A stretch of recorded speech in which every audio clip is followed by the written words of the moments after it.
Merci de nous rejoindre sur Africa 24 pour ce nouveau numéro de décryptage. Le système d'échange d'énergie électrique ouest-africain et la délégation de l'Union européenne sont préoccupés de la mise en œuvre du marché régional d'électricité et l'interconnexion électrique de la CEDEAO.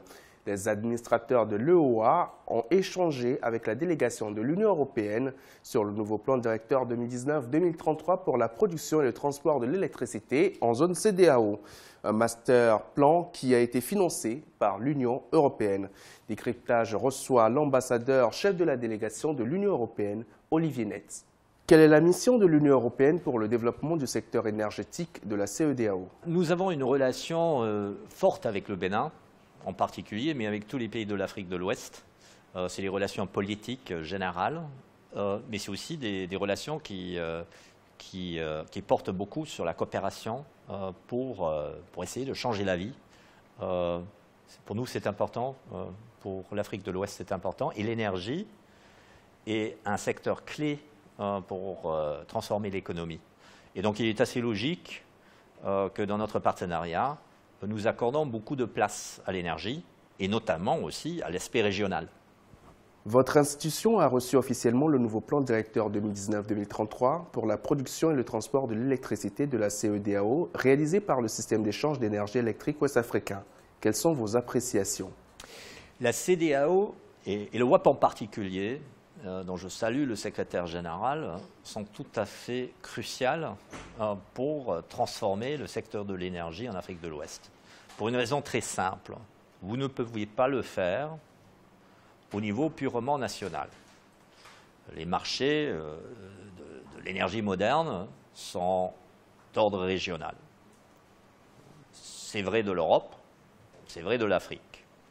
Et donc, il est logique qu'un de nos partenaires les plus importants soit le WAP, puisque justement, c'est le WAP qui est crucial pour créer ce marché régional d'énergie et d'électricité.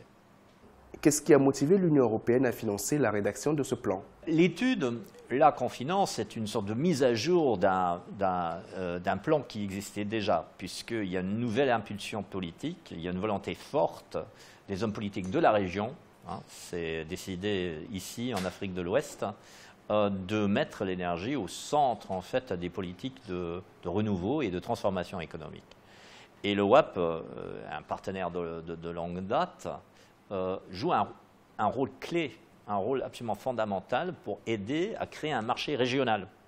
Et en matière d'énergie, vous ne pouviez pas en fait seulement penser à l'échelle locale ou nationale pour que ça fonctionne, pour que ça marche, pour qu'il y ait assez d'énergie et pour qu'il y ait assez d'électricité à des prix abordables. Il n'y a qu'une solution, c'est la dimension régionale. Et c'est pour ça qu'on soutient ce projet, cette étude, et c'est pour ça qu'on soutient fortement le WAP dans son effort de créer ce marché régional. Beaucoup de travaux sont prévus dans ce nouveau plan directeur. Est-ce que l'Union européenne compte accompagner financièrement la réalisation de ces travaux? Si vous voulez, il faut voir les coûts très différents en fait en termes d'études. Ici, par exemple, on a fait une étude. Là, vous parlez peut-être dans ce cas précis, de 300 millions de francs CFA. Ensuite, l'Union européenne investit seulement comme partenaire en toute l'Afrique de l'Ouest 330 milliards de francs CFA. C'est pour des projets divers.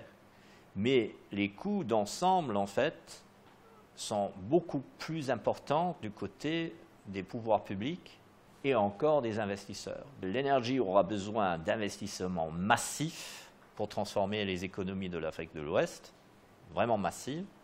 Et ce que nous contribuons n'est que la partie, en fait, des amis qui aident au financement public. Et c'est surtout le secteur privé qui devra venir. Quels sont déjà les engagements de l'Union européenne pour le développement du secteur énergétique? Pour être tout à fait précis, pour prendre en fait le Bénin comme exemple, au Bénin, il y a plusieurs axes d'action. Il y a un axe en fait du cofinancement d'une centrale d'énergie solaire.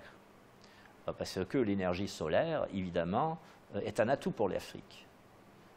C'est une ressource naturelle abondante, il faut la capter mais elle est là en abondance. Et donc, nous aidons à construire une centrale solaire majeure au Bénin, ce qui va déjà transformer le paysage énergétique du pays, ensemble avec nos amis français. Ensuite, on est dans la formation, parce que dans ce secteur énergie, il faut évidemment des professionnels. Et on est donc fortement engagé dans la formation et dans le réglementaire. Et le troisième volet, c'est les connexions. Parce que, évidemment, l'énergie, il faut la produire, mais après, il faut la distribuer. Et notamment en milieu rural, au Bénin, il y a encore beaucoup trop peu d'accès à l'énergie, ce qui gêne le développement de l'agriculture, ce qui gêne en fait la transformation de l'économie. Voilà les 3 secteurs dans lesquels nous sommes engagés au Bénin, pour vous donner un exemple concret. La même chose est vraie dans pas mal d'autres pays de l'Afrique de l'Ouest et de l'Afrique en général. Ça peut varier d'un pays à l'autre. Quel est votre mot de fin? Je pense qu'il y a de l'espoir. On est en fait à un moment où les bases ont été jetées pour un décollage économique et les bases ont été jetées pour construire en fait un réseau d'énergie en fait efficace en Afrique de l'Ouest. Vous ne le verrez pas encore demain, mais vous le verrez après-demain. Et d'ici 10 à 15 ans, on vivra ici dans une réalité fort différente.